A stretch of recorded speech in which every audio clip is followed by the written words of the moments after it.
Salut l'équipe, Saladin Parnasse pour Dans la cage. Est-ce que tu peux nous expliquer un peu à quel moment tu as su que tu voulais faire du MMA? Est-ce que c'est venu un peu comme une illumination ou c'est avec le temps, tu t'es dit je veux faire ça dans ma vie quoi? Non, je pense que c'était ma destinée, hein. Ouais. C'était ma destinée. J'ai commencé tôt, j'ai commencé à 11 ans. Donc je crois que je suis né pour ça, hein. Mhm. Et t'as commencé directement par du MMA ou t'as commencé par du kick avant Non, j'ai commencé directement par les MMA. Ok. Ouais, directement. En fait, j'ai eu de la chance, c'est que le premier club de MMA en France était dans ma ville à Aubervilliers. Mhm. C'était Hatch. Donc voilà. C'est bien tombé, Voilà. trop bien. Est-ce qu'il y a des combattants qui t'ont inspiré quand tu étais jeune, quand tu as commencé, des sources d'inspiration et tout? Ouais, si, il y en a eu beaucoup. Il y a eu José Aldo, il y a eu Anderson Silva, il y a eu Max Holloway aussi, plein de combattants après d'autres sports aussi. Il y a eu Canelo, Floyd Mayweather. Je me suis inspiré de tout ça. Mhm. Quand tu t'es inspiré d'eux, tu t'es inspiré sur le sportif au niveau de leur style par exemple ou plus sur ce qui dégageait l'extra sportif? Non, sur Ok. le sportif à fond. Comment ils étaient forts et comment ils étaient champions. C'est quoi le quotidien aujourd'hui de Saladin, disons toi, ta journée type? Ma journée type, bah, je me réveille le matin, je vais à l'entraînement. L'entraînement il commence à peu près à midi. Donc je me lève, je prends mon petit déj tranquille. Après à midi, je vais à la salle. Je finis l'entraînement aux alentours des 14h, 14h30, ça dépend. Je compte pas trop les heures d'entraînement, mais des fois je peux même finir à 15h. Et après, bah, je mange. Puis après, rebelote le soir. Entraînement à 20h jusqu'à 22h45. Ok, trop bien. Et ça tous les jours? Quasiment tous les jours. Et samedi, un seul entraînement. C'est Ok, la piste. Et ok, dimanche, c'est jour de repos. ok, tranquille. Ouais. Du coup là on est à 3 semaines de ton combat qui est le 20 décembre au KSW à Paris. Comment tu te sens physiquement au niveau du MMA mais aussi mentalement dans ton état d'esprit, comment tu te sens? Bah, je me sens très bien, bien préparé, une bonne préparation. Je m'entraîne bien avec mon club, ma team. Et franchement, je me sens en top. Mhm. Et du coup, est-ce que tu peux nous parler un peu du cutting? On sait que du coup, tu vas combattre en moins de 70 kilos. Ta catégorie de base, c'est moins de 66. Est-ce que tu te sens mieux et plus à l'aise en moins de 70 ou ça change pas grand-chose? Bah, moi, 70, c'est plus facile. Mhm. Parce qu'on n'a pas le problème du cut. J'ai que 2 kilos à cutter, donc c'est rien du tout. Donc ouais, pour moi, c'est plus facile d'être au poids 70 que d'être au poids 66. Après, je me sens bien dans les deux catégories et j'espère performer le plus longtemps possible dans ces deux catégories. Mhm. Et du coup, en fait, tu manges bien un peu les mois avant et après, vraiment cutting en mode sauna et tout que 2 kilos. Bah, en fait, moi, je suis un petit 70. C'est-à-dire que les 70, en règle générale, hors combat, ils sont à 85, 86, alors que moi, pas du tout. Je suis un gros 66, mais un petit 70. Et Mhm. le cutting, bah, comme je te dis, c'est plus facile. Ouais. Et justement, en parlant de 70, on a vu que tu t'entraînais avec Faresiam récemment. Mhm. Est-ce que tu peux nous parler un peu de cet entraînement et qu'est-ce que ça t'apporte de t'entraîner avec des combattants élites un peu comme lui, comme toi aussi, mais... Bah, Faresiam, c'est ce qui se fait de mieux en France. Et il est longiligne, un peu comme Lucien Varela, donc c'est pour ça qu'il est venu aussi, il est venu aussi m'aider. Et je pense que c'est une bonne chose pour ma préparation et c'est une bonne chose aussi pour lui. On s'aide mutuellement. Après, je le connais depuis longtemps, on s'est bien entraîné bien avant. Mais sauf là, je l'ai appelé parce que il ressemblait vraiment à Wilson en termes de morphologie. Pas vraiment, mais à peu près. Mhm. Et c'est ce qui se fait de mieux en France. Donc c'est pour ça que je l'ai appelé. Mhm. Surtout après le KO qu'il a mis là C'est à ça. l'UFC Paris. Selon toi, c'est quoi vraiment ton point fort en MMA, la chose sur laquelle tu te démarques, et ton point faible, entre guillemets, la chose où tu pourrais le plus t'améliorer, quoi? Bah, mon point fort, je pense que c'est ma rapidité. Je suis très rapide, très explosif. Et mon point faible, on va dire peut-être le punch au niveau des bras, j'ai beaucoup à travailler. Mais ça vient tout seul. Là, ça commence à se développer et je commence à l'avoir. Donc c'est top. Et c'est ça qu'il faut que je travaille le plus. Du coup, là, on va rentrer un peu dans le vif du sujet par rapport à ton combat. Donc, tu Mhm. vas affronter Wilson en décembre.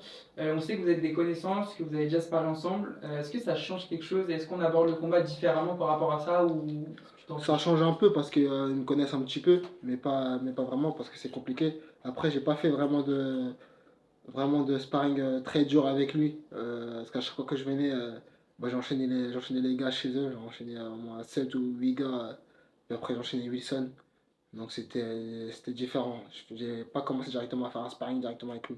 Donc son équipe, ils me connaissent un peu. Ils m'ont vu un peu dans la difficulté parce qu'ils m'ont beaucoup aidé dans la préparation. Mais je pense que ça change pas vraiment parce que voilà, moi je suis préparé pour ça et je suis prêt, euh, je suis prêt à le combattre, quoi. Mhm. Et du coup, c'était un peu, enfin, c'était un bon sparring, on imagine, mais c'était un peu un sparring parmi tant d'autres. C'était pas ton sparring quand t'es allé à Marseille où c'était. Non, c'est pas mon sparring, mais on a fait des sparring ensemble, on s'entraîne ensemble. Donc voilà. Mhm. Et quand tu dis son équipe, ils t'ont vu et tout, depuis, on sait que tu t'améliores, ton style évolue et tout. C'était il y a combien de temps? Et est-ce que du coup, depuis, enfin, t'as dû beaucoup changer aussi, j'imagine, depuis la dernière fois qu'ils t'ont vu, non? Ouais, j'ai beaucoup changé. J'ai beaucoup changé. Après, c'était il n'y a pas si longtemps que ça, hein. C'était 6 mois, 7 mois, à peu près. Donc j'ai fait beaucoup de préparation là-bas et je pense même après mon combat contre Wilson, je retournerai parce que voilà, là-bas, c'est vraiment une salle qui lâche rien. Mis à part Wilson, les autres aussi, ils lâchent rien. Donc c'est top. Et ouais, ils me connaissent un peu, mais comme je t'ai dit, en combat, c'est différent. En combat, c'est dur de me connaître et dans tous les cas, même que tu me connaisses, je sais de quoi je suis capable et je vais tout faire pour gagner ce combat. Après, c'est moi, je lui ai accordé cette chance-là aussi.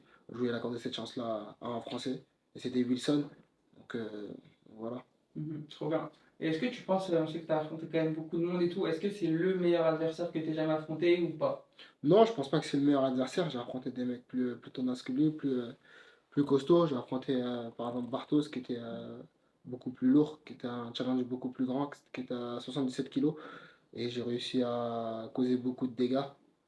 Donc non, c'est pas l'adversaire le plus dur que j'ai affronté, Ok. que Et, j'aurais affronté. et juste par rapport au sparring, dernière question par rapport à ça, est-ce que c'est des moments aussi que toi tu essayes de te rappeler pour mettre en place des choses au niveau du game plan, en te souvenant de ses failles ou des moments où tu le dominais en sparring? C'est sûr, un peu. Mais il a beaucoup changé aussi. Il a gagné quasiment tous ses combats au KSW. Donc il y a des points forts qu'il a acquis. Et c'est pour ça que je travaille sur ça. Parce que chaque combattant change après chaque combat.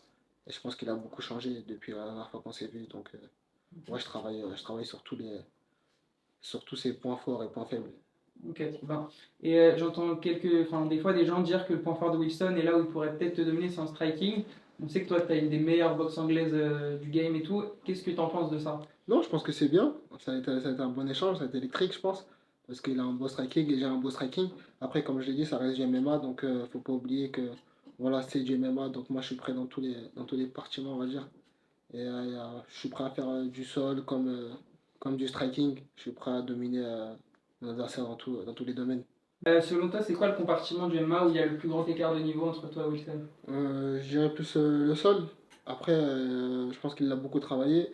Mais c'est dur d'atteindre un niveau au sol parce que le sol ça demande beaucoup de travail, plus de travail que du striking.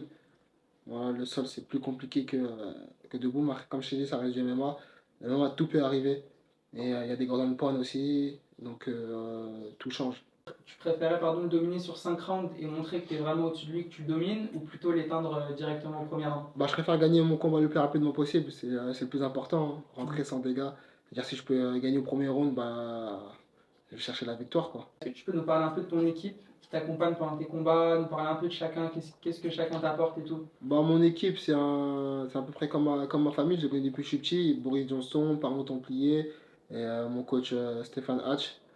C'est la team Hatch Academy. Voilà, ils m'ont formé depuis que je suis petit. Et ils m'apportent aussi une bonne éducation parce que voilà, le sport, ça éduque. Non, je pense que c'est une bonne team et c'est la meilleure team pour moi. Mhm. Et est-ce que tu peux enfin, nous parler du sportif, on imagine, qui t'apporte énormément de conseils, de techniques et tout, mais aussi l'extra-sportif dans les conseils et tout. Bah, dans tout ce qui est conseil déjà humain, ils m'apportent beaucoup. Voilà, ils m'ont toujours apporté. Soit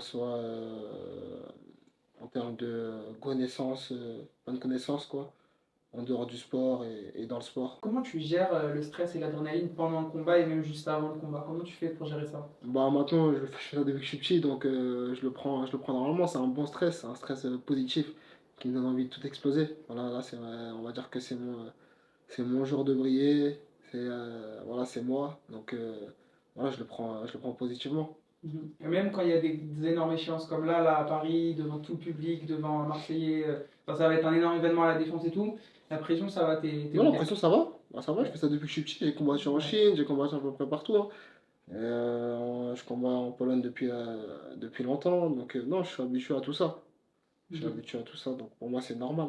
Mhm. Faut juste que faut mettre le stress dans des comment dire ça, de le mettre en mode positif, quoi. L'utiliser à bon escient. Ah, Ouais. c'est ça. Ok.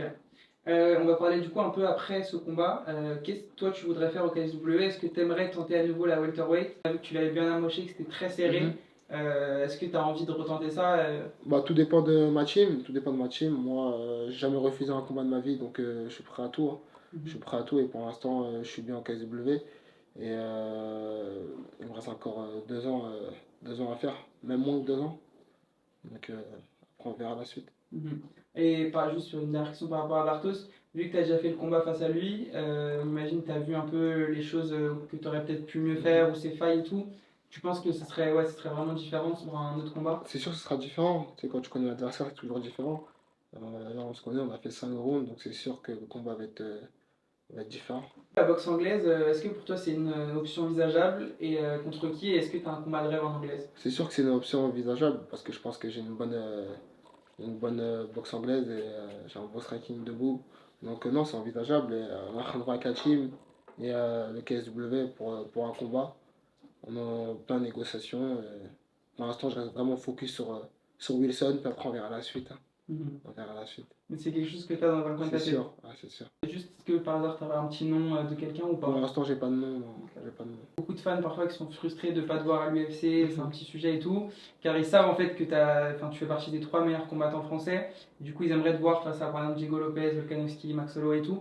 Est-ce que tu comprends leur frustration et qu'est-ce que toi tu penses de ça? Non, je comprends. Après, c'est comme ça fait partie de la vie, hein. Ça a toujours été comme ça. Moi, j'ai toujours rêvé d'affronter les meilleurs. Là, pour l'instant, je fais partie aussi des meilleurs dans une organisation.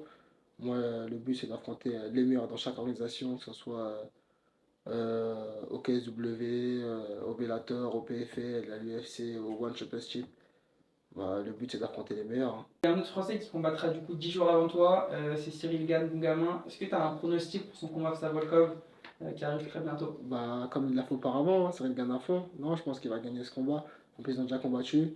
Et il avait bien dominé contre Volkov. Donc non, je pense qu'il va gagner. Il est plus souple, plus rapide. Et même en termes de puissance, je trouve que Cyril Gane est plus puissant que lui.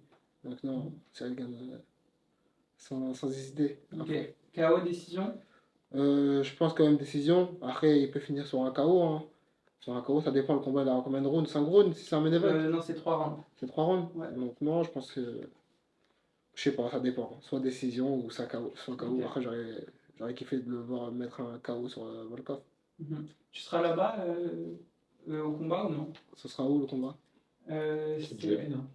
Non, je crois pas. Je crois que c'est aux États-Unis, mais je sais plus où. Je crois que c'est à Non, New York. non, je pense Non, pas. ok. Après, si peut-être je vais à New York, peut-être, hein. Qui sait, je sais On va pas. voir. On va voir, ouais, ça dépend. Donc, est-ce que tu peux nous dire un peu ce que tu kiffes faire dans la vie de tous les jours, tes passe-temps, ce que tu aimes faire, mais vraiment hors du MMA? Hors du moment, bah, je kiffe passer des bons délires avec mes potos. Pour moi, c'est ce qui est le plus important. Et passer des bons moments en famille aussi. C'est ce qui est le plus important pour moi. Créer des émotions avec ses proches. Pour moi, il n'y a rien de mieux. On sait que tu as des enfants et tout. Est-ce que ça a changé quelque chose dans ta carrière, dans ta manière d'appréhender les combats et tout? Non, ça me donne plus de grinta. C'est tout. Trop bien. Trop cool. C'est quoi selon toi ton plus grand accomplissement dans le MMA et hors du MMA?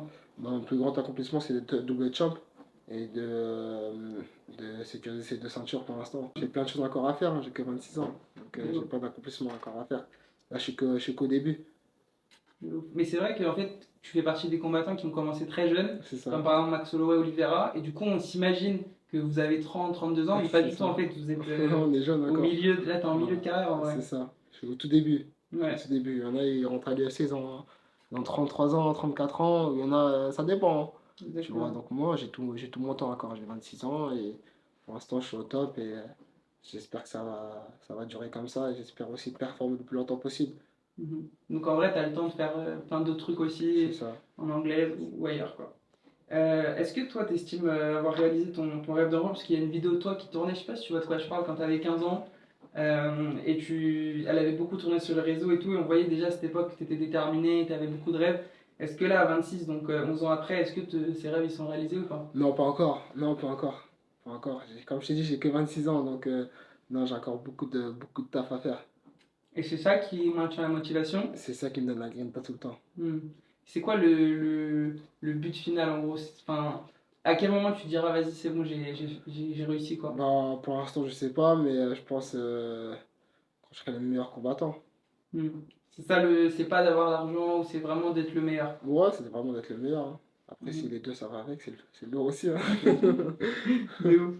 Toi, qu'est-ce que tu voudrais dire si tu avais un petit message à la jeune génération de combattants? On voit, il y a plein de combattants qui montent et tout. Qu'est-ce que tu aimerais leur dire? Bah, de croire en ses rêves et de s'entraîner très dur et voilà, de croire en soi, hein. C'est ça le plus important, hein, à chaque fois. Et être focus sur le travail qu'on mène et rendre fier ses parents, ses proches. Et voilà, c'est le plus important. Être Mhm. un bon garçon, quoi. Et je sais pas du coup si ce serait le même conseil, mais si toi tu devais donner un conseil à toi, à ton toi plus jeune, qu'est-ce que ça serait? Qu'est-ce que tu dirais au Saladin qui avait 15 ans et tout? Bah, de continuer comme ça. Qu'est-ce que toi on peut te souhaiter pour la suite de ta carrière, etc. Encore de performer le plus longtemps possible et ramener beaucoup d'argent à la maison.